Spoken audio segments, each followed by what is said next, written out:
그대들이 말하는 4대의 예, 나에겐 4대의 예보다 내 백성들의 목숨이 100곱절, 1000곱절 더 중요하단 말이오.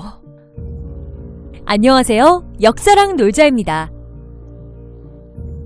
앞의 대사는 영화 광해에서 신하들이 명나라와의 4대의 예를 지키자고 할 때 광해가 격분하며 말한 대사인데요.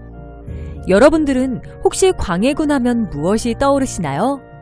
중림외교? 오늘날 이와 관련하여 여러 가지 견해들이 존재하지만 실제로 광해군은 명나라와 신흥강국인 후금 사이에서 나름 유연한 외교를 보여주며 전쟁의 위협을 막기도 하였습니다.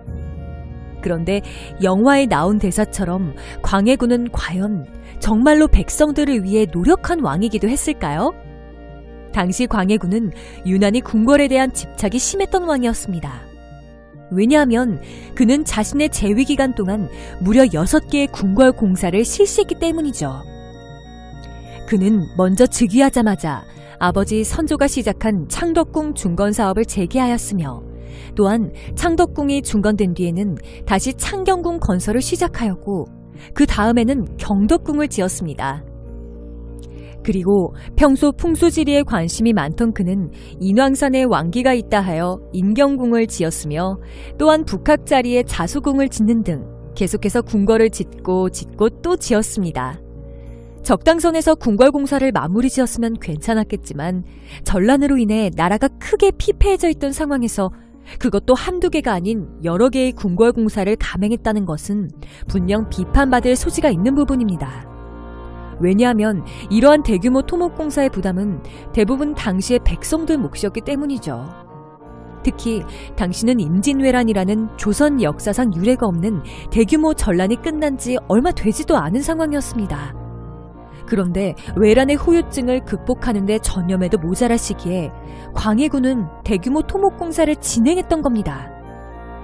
그리고 이러한 사업에는 막대한 비용이 들어가기 마련인데 당시 조선의 국가 세입은 임진왜란이 일어나기 전에 비해 10분의 2 수준이었습니다. 하지만 지출은 궁궐 공사로 인해 국가 세입을 훨씬 넘어서고 있었죠. 그렇다면 부족한 비용은 어떻게 마련했을까요? 당연히 백성들의 몫이었습니다. 광해군은 부족한 공사 재원을 마련하기 위해 전국에 조도사들을 보내 면포를 거뒀는데요. 지방에 내려간 조도사들은 어명을 내세워 마구잡이로 횡포 부렸고 이 과정에서 이들은 100배 이상의 폭리를 취하여 백성들의 부담을 가중시켰습니다. 그러자 이 사실을 알게 된 중앙의 관리들이 조도사들의 횡포를 고발하였지만 광해군은 조도관들이 징수하는 것은 별도이지 백성들에게서 취한 것이 아니다 라며 조도사들의 횡포를 쉬쉬 넘어갔죠. 더군다나 그는 심지어 군량미와 화약무기의 제작에 필요한 재료들까지 가져다가 궁궐 공사에 소비했습니다. 또한 광해군은 1619년 명나라의 요청으로 후금을 정벌하기 위해 원정군을 파병했음에도 궁궐 공사를 멈추지 않았는데요. 여기서 문제는 원정군 파병에 필요한 군수물자를 조달하기 위해 또다시 조도사가 각 지방에 파병되었다는 겁니다. 그리고 백성들은 기존의 궁궐공사 비용에다가 원정군의 군수물자 비용까지 부담하면서 생활이 완전히 피폐해졌죠.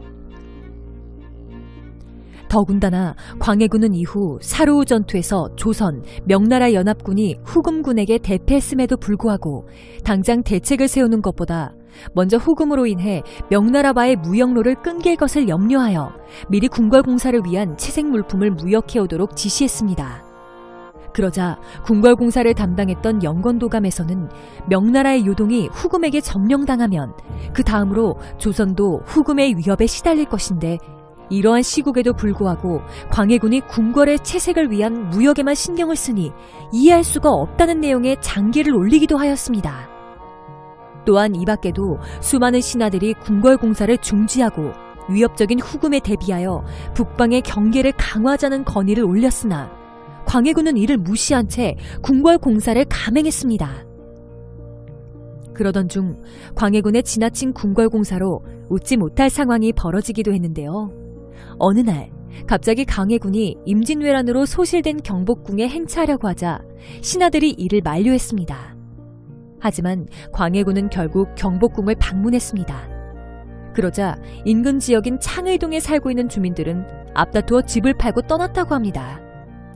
광해군이 경복궁까지 재건하면 공사에 동원될까봐 겁을 먹고 도망간 것이었습니다. 이렇듯 광해군의 무리한 궁궐 공사로 백성들의 민심 이반은 극에 달했으며 광해군 시기 조선의 국가재정과 농민경제는 거의 파탄 지경에 이르렀습니다.